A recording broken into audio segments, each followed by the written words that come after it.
Olá, tudo bem? Eu sou o engenheiro João Frederico, sou o responsável técnico pela energia e engenharia. E nesse vídeo a gente vai estar entendendo como que funciona a leitura da conta de energia na concessionária Copel.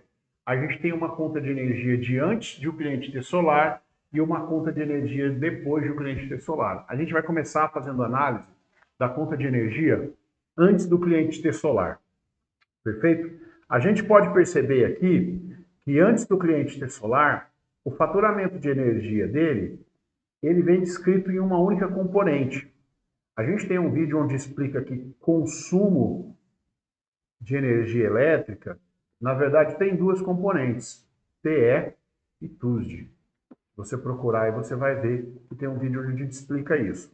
Mas nesse caso aqui, a Copel mandou para o cliente apenas o consumo. Esse cliente aqui consumiu 9.517 kWh, ao preço do valor unitário do quilowatt-hora de 0,75 centavos.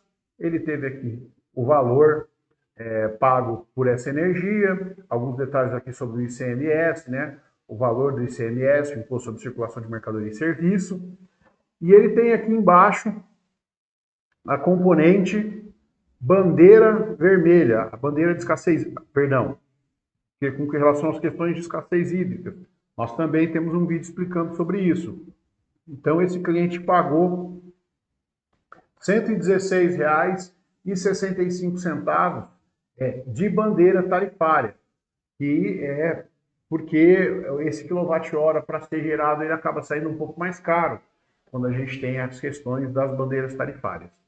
A gente tem nessa conta também de energia aqui algumas questões de acréscimos por multa, por atraso, que são questões aqui que não são custos fixos, né? São custos variáveis, em decorrência do pagamento, às vezes com um atraso ou pagando em dia, não teria esses custos aqui. A gente tem também essa componente aqui, que é a componente de iluminação pública.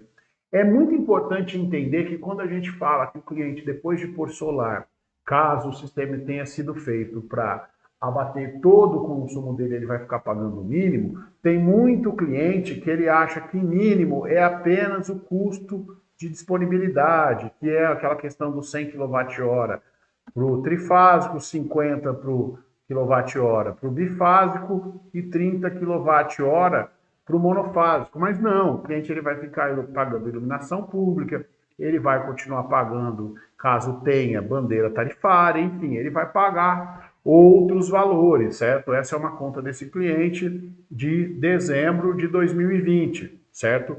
Da concessionária Copel. Então, essa é uma conta antes da Solar, perfeito?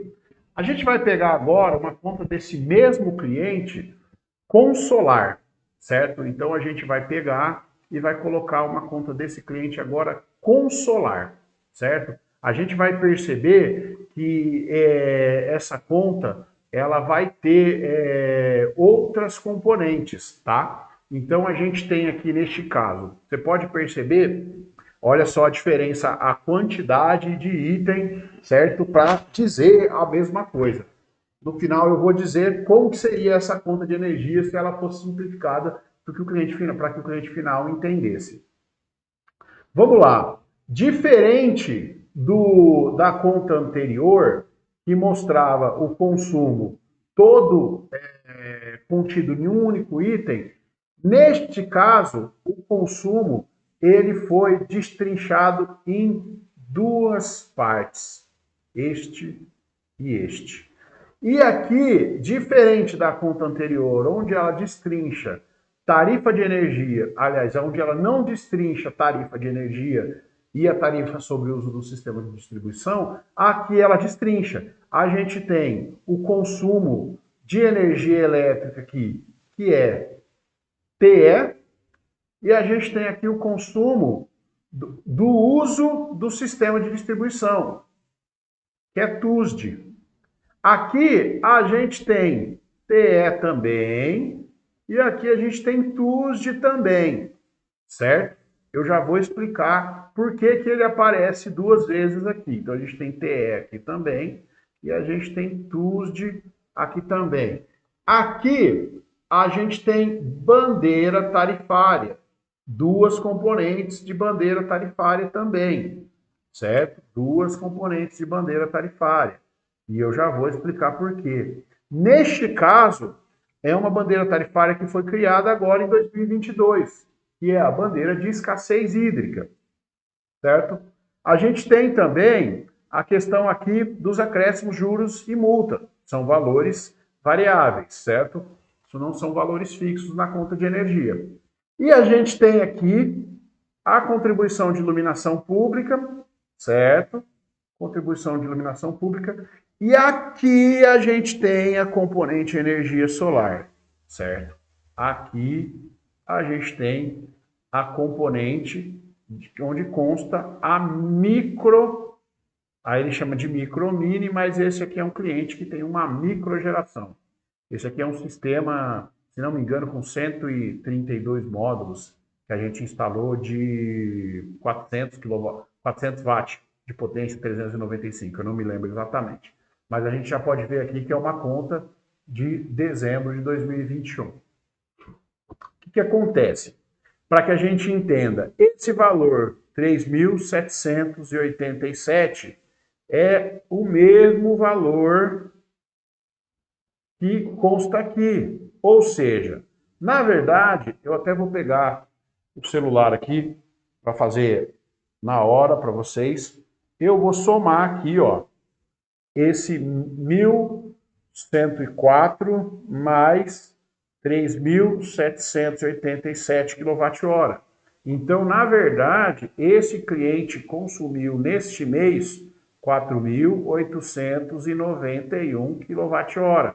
Se você pensar que a conta anterior dele lá sem solar tinha quase 10.000 kWh, a gente já 10 MWh, né, 10.000 kWh, a gente já entende um pouquinho sobre consumo na carga, que é um vídeo que a gente também tem aí disponível para os nossos clientes. Mas então, assim, ele consumiu então 4.891 da rede, perfeito?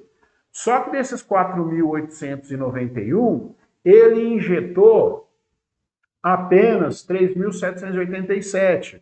Tá? Esse sistema é um sistema que ele não consegue abater 100% do consumo do cliente, porque a gente tinha algumas questões técnicas, algumas limitações técnicas. Ele até tinha telhado, mas a gente não podia, não valia a pena tecnicamente mexer no padrão de entrada dele, a gente ia ter que colocar um padrão de 150, ainda era 482, tinha questão de contrapartida para a concessionária para instalar um padrão de 150, enfim.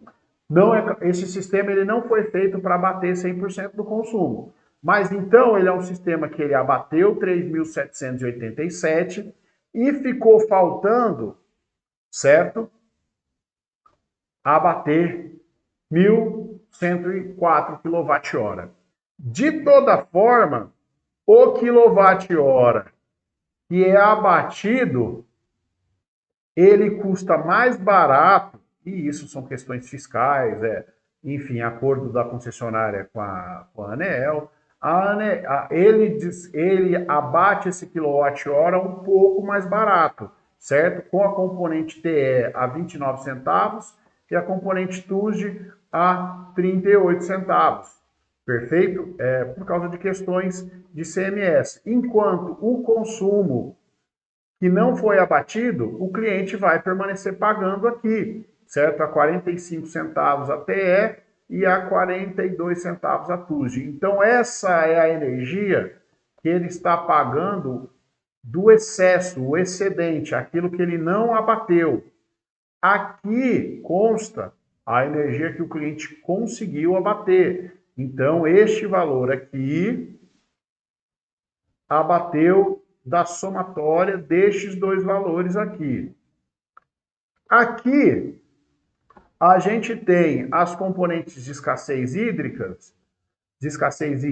Essa componente referente a estes dois itens aqui e esta componente referente a este item aqui. Perfeito? Então, a gente tem, então, o compensado da microgeração, a contribuição de iluminação pública, os acréscimos moratórios, a gente tem aqui TE e TUSD, E a gente tem aqui PE e TUSD da parte compensada e a gente tem as bandeiras tarifárias. Então, é dessa forma que a gente faz a leitura de uma conta da Copel, certo? É interessante a gente perceber que antes da Solar, a gente tem uma conta bem objetiva, não tem muitos dados. Enquanto a partir do momento que a gente passa a ter Solar, a conta se torna um pouco mais complexa e é por isso que a gente fez esse vídeo, para poder tirar as dúvidas do nosso cliente com relação à instalação da microgeração solar fotovoltaica na Copel. Caso tenha permanecido alguma dúvida, entre em contato com a gente vai fazer o possível para poder elucidar essas dúvidas e a gente aconselha que assista novamente esse vídeo, porque quanto mais a gente assiste, pega a sua conta, dá uma analisada, faz um paralelo entre o vídeo que a gente fez e a sua conta, você vai entender um pouco melhor, tá bom? Muito obrigado.